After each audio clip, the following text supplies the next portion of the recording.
Tokoh-tokoh humanistik, eksistensial, dan gestalt. Yang pertama ada humanistik eksistensial dengan tokoh-tokohnya yaitu Abraham Maslow, Carl Rogers, Rollo May, dan Arthur Wright Combs. Yang pertama ada Abraham Maslow. Ia dilahirkan dan dibesarkan di Brooklyn, New York pada 1 April 1908. Semasa kecilnya ini Maslow merasa kurang bahagia dan menderita dengan perilaku orang tuanya. Pada masa kanak-kanaknya ini dia merasa berbeda dengan anak-anak yang lain dikarenakan tubuhnya yang kurus dan dia memiliki hidung yang besar, sehingga selama pertumbuhannya tersebut dia merasa rendah diri terhadap dirinya sendiri. Karena hal itu ia pun berusaha keras untuk mendapat pengakuan dan dia melakukannya dalam bidang atletik. Namun karena tidak berhasil, ia pun mengalihkannya ke dalam bidang akademik. Ia pun tertarik untuk mempelajari psikologi. Lalu ia pun belajar di University of Wisconsin dan berhasil meraih gelar sarjananya pada tahun 1930 dan gelar doktor pada tahun 1934 dalam bidang psikologi. Dan ia pun menjadi profesor di Universitas Brandeis tahun 1951 sampai 1969 dan kemudian menjadi anggota Laughlin Institute di California. Pada tahun 1967, Asosiasi Humanis Amerika memberinya gelar Humanist of the Year. Ia pun akhirnya meninggal karena serangan jantung pada 8 Juni 1970. Maslow ini memandang manusia dengan optimis, memiliki kecenderungan alamiah untuk bergerak menuju aktualisasi diri. Menurutnya, manusia itu memiliki kebebasan untuk berkehendak, memiliki kesadaran untuk memilih, serta memiliki harapan. Maslow pun percaya bahwa kesempurnaan manusia itu tidak akan tercapai, tetapi ia meyakini bahwa manusia mampu untuk terus tumbuh dan berkembang dengan luar biasa. Menurutnya, manusia memiliki potensi untuk menjadi aktual karena kebanyakan manusia akan berjuang dalam hidupnya untuk memperoleh makanan, rasa aman, ataupun cinta. Teori Maslow yang terkenal itu adalah teori segitiga kebutuhan, yaitu yang terdiri dari 5 aspek, yaitu pertama fisiologis, yang kedua keamanan, yang ketiga cinta atau kehidupan sosial, yang keempat penghargaan, dan yang kelima adalah aktualisasi diri. Tokoh selanjutnya yaitu Carl Rogers yang lahir pada 8 Januari 1902 di Oak Park, Illinois, Chicago. Ia merupakan anak keempat dari 6 bersaudara. Pada awalnya, Rogers berkuliah di Universitas Wisconsin pada jurusan pertanian, tapi kemudian berpindah ke jurusan teologi untuk belajar pelayanan dan kemudian beralih lagi ke program psikologi klinis dan belajar di Columbia University. Ia pun mendapatkan gelar doktornya pada tahun 1931. Pada saat itu, ia mulai bekerja dalam bidang klinis di Rochester Society untuk program pencegahan kekerasan kepada anak. Dan di klinik ini pun, ia belajar tentang teori Otto Rank dan teknik terapi, serta ia pun mulai mengembangkan pendekatannya sendiri. Lalu pada tahun 1964, ia menerima posisi sebagai kepala riset di La Jolla, California. Di sini ia memberikan terapi, pidato, dan menulis sampai kematiannya pada tahun 1987.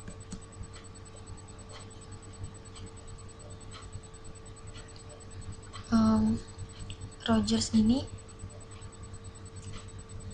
teorinya berpusat pada client center atau yang disebut sebagai client center terapi, di mana dasar teorinya ini memiliki kesamaan pandangan dengan Maslow sehingga dapat dikategorikan ke dalam aliran humanisme.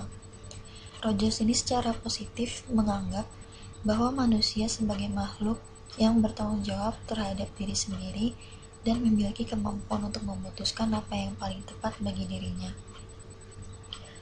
Rogers ini menunjukkan kepercayaan yang mendalam pada manusia. Ia memandang bahwa manusia tersosialisasi dan bergerak ke depan serta berjuang untuk berfungsi penuh serta memiliki kebaikan.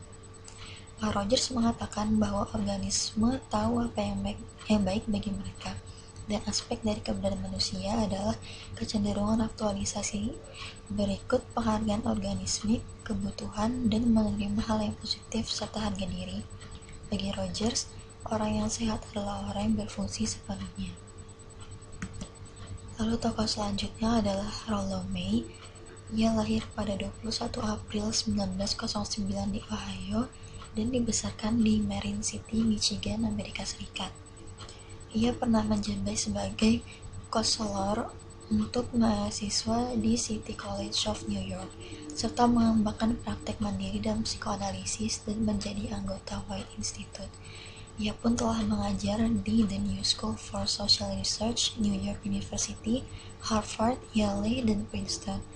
Dia pun memiliki berbagai publikasi dan mendapat banyak penghargaan. Rollo May ini mengembangkan pemahaman manusia yang didasarkan pada eksistensialisme. Penjelasan manusia ini didasarkan kepada pertanyaan apa artinya menjadi diri sendiri, yang merupakan pertanyaan mengenai tujuan dan hakikat keberadaan dan merupakan tinjauan individual. Rollo May ini menuju kepada manusia sebagai agen dengan pilihan bebas yang bertanggung jawab atas tindakannya sendiri. Masing-masing dari kita ini adalah mengukir nasib untuk membuat pilihan yang bertanggung jawab dan pandangan bahwa kehidupan yang layak adalah yang otentik, jujur, dan tulus. Jadi secara umum ini pandangan Rollo May mengenai manusia terangkum dalam pandangan ontologisnya mengenai individu. Eksistensialisme ini lebih menekankan eksistensi daripada esensi. Maksudnya itu adalah menunjukkan bahwa tidak ada kebenaran atau realitas, kecuali jika kita berpartisipasi di dalamnya, dan menurutnya pengetahuan adalah tindakan. Lalu tokoh selanjutnya adalah Arthur Wright Combs, yang lahir pada 3 Juni 1912 dan meninggal pada 20 Maret 1999 di Ohio. Ia memulai karir profesionalnya di Sekolah Umum Alliance, Ohio pada tahun 1935. Untuk meningkatkan keahliannya dalam membantu siswa, ia mendapat gelar doktor di klinik psikologi di Ohio dan menghabiskan 10 tahun berikutnya untuk mengoperasikan klinik dan pelatihan siswa serta konseling psikologis di Syracuse University dan psikoterapi. Menurutnya, teori ini lebih tertarik pada ide belajar dalam bentuknya yang paling ideal daripada belajar seperti adanya. Menurut teori humanistik sendiri, tujuan belajar adalah untuk memanusiakan manusia.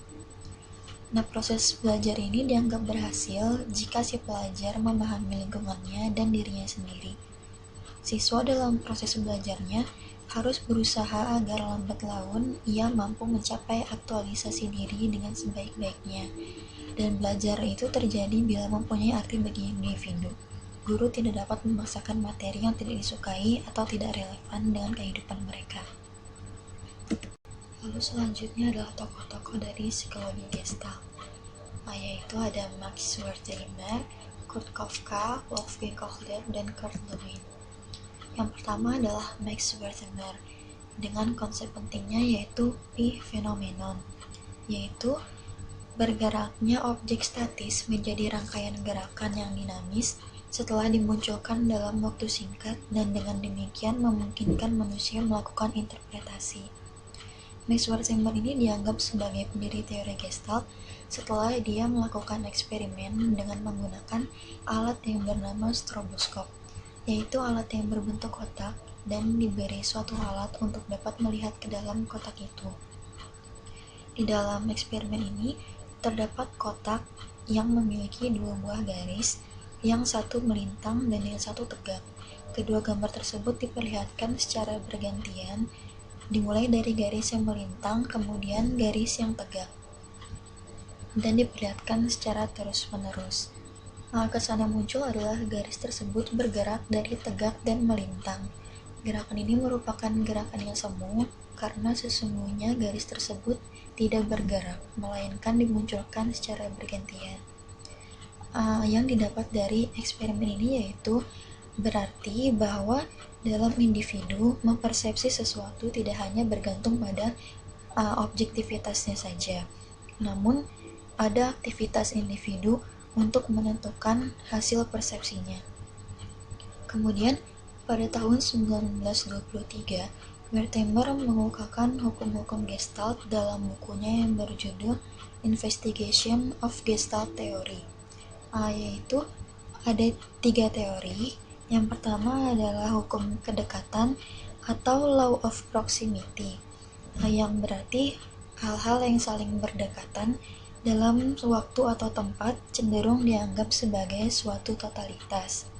Lalu yang kedua adalah hukum ketertutupan atau law of closure, yaitu hal-hal yang cenderung menutup akan membentuk kesan totalitas tersendiri. Lalu yang ketiga ada hukum kesamaan atau law of equivalence. Di sini berisi tentang hal-hal yang mirip satu sama lain cenderung kita persepsikan sebagai suatu kelompok atau totalitas. Lalu tokoh yang kedua adalah Kurt Kafka yang lahir di Berlin pada tanggal 18 Maret 1886. Dan sumbangannya terhadap psikologi itu adalah penyajian yang sistematis dan pengamalan dari prinsip-prinsip Gestalt dalam rangkaian gejala psikologi, mulai dari persepsi, belajar, mengingat, sampai kepada psikologi belajar dan psikologi sosial. Teori Kafka tentang belajar itu antara lain adalah jejak ingatan atau memory traces, adalah suatu pengalaman yang membekas di otak. Maksudnya itu, jejak-jejak ingatan ini diorganisasikan secara sistematis mengikuti prinsip-prinsip Gestalt dan akan muncul kembali kalau kita mempersepsikan sesuatu yang serupa dengan jejak-jejak ingatan tadi. Lalu yang kedua adalah perjalanan waktu berpengaruh terhadap jejak ingatan, yaitu perjalanan waktu itu tidak dapat melemahkan, melainkan menyebabkan terjadinya perubahan jejak, karena jejak tersebut cenderung diperhalus dan disempurnakan untuk mendapatkan Gestalt yang lebih baik dalam ingatan. Lalu yang ketiga, latihan yang terus-menerus akan memperkuat jejak ingatan. Lalu tokoh yang selanjutnya adalah Wolfgang Kohler, yang lahir di Reval, Estonia pada tanggal 21 Januari 1887. Ia pernah melakukan penyelidikan terhadap inteligensi kera, dan hasil kajiannya ini ditulis dalam buku bertajuk The Mentality of Apes pada tahun 1925. Dalam eksperimennya ini, ia menempatkan seekor simpanse di dalam sebuah sangkar serta pisang yang digantung di atas sangkar tersebut. Dalam eksperimen itu pun si simpanse ini terus melompat-lompat untuk mencapai pisang tersebut, namun ia tidak dapat melakukannya dan terus gagal. Lalu simpanse itu pun berhenti melakukan hal tersebut dan ia seolah berpikir bagaimana caranya untuk mencapai pisang tersebut. Ia pun menyusun beberapa kotak yang terdapat di dalam sangkar tersebut serta menyusunnya sebagai tangga dan dinaiki untuk mencapai pisang tersebut. Dan menurutnya, berdasarkan eksperimen ini, apabila organisme dihadapkan pada suatu masalah atau problem, maka akan terjadi ketidakseimbangan kognitif, dan ini akan berlangsung sampai masalah tersebut terpecahkan. Dalam eksperimennya ini, Kohler sampai pada kesimpulan bahwa organisme, dalam hal ini simpanse tadi, dalam memperoleh pemecahan masalahnya diperoleh dengan pengertian atau insight. Lalu tokoh yang terakhir adalah Kurt Lewin, yang lahir di Jerman dengan konsep utamanya yaitu life space, yaitu lapangan psikologis tempat individu berada dan bergerak. Lapangan psikologis ini terdiri dari fakta dan objek psikologis yang bermakna dan menentukan perilaku individu. Life space ini terbagi atas bagian-bagian yang memiliki batas-batas. Batas ini dapat dipahami sebagai sebuah hambatan individu untuk mencapai tujuannya. Salah satu teori Lewin yang bersifat praktis ini adalah suatu teori tentang konflik, Akibat adanya vektor-vektor yang saling bertentangan dan tarik-menarik, maka seseorang dalam suatu lapangan psikologis tertentu dapat mengalami konflik atau pertentangan batin, yang jika tidak segera diselesaikan, dapat mengakibatkan frustasi dan ketidakseimbangan. Berdasarkan kepada vektor yang saling bertentangan itu, Lewin membagi konflik ke dalam 3 jenis. Yang pertama ada konflik mendekat-mendekat atau approach-approach konflik, yaitu saat konflik ini terjadi jika seseorang menghadapi dua objek yang sama-sama bernilai positif. Lalu yang kedua ada konflik menjauh-menjauh atau avoidance konflik, yaitu saat konflik ini terjadi saat seseorang berhadapan dengan dua objek yang sama-sama mempunyai nilai negatif, tetapi ia tidak bisa menghindari kedua objek sekaligus. Lalu yang ketiga ada konflik mendekat-menjauh atau approach avoidance konflik, di mana konflik ini terjadi jika ada satu objek yang mempunyai nilai positif dan negatif sekaligus.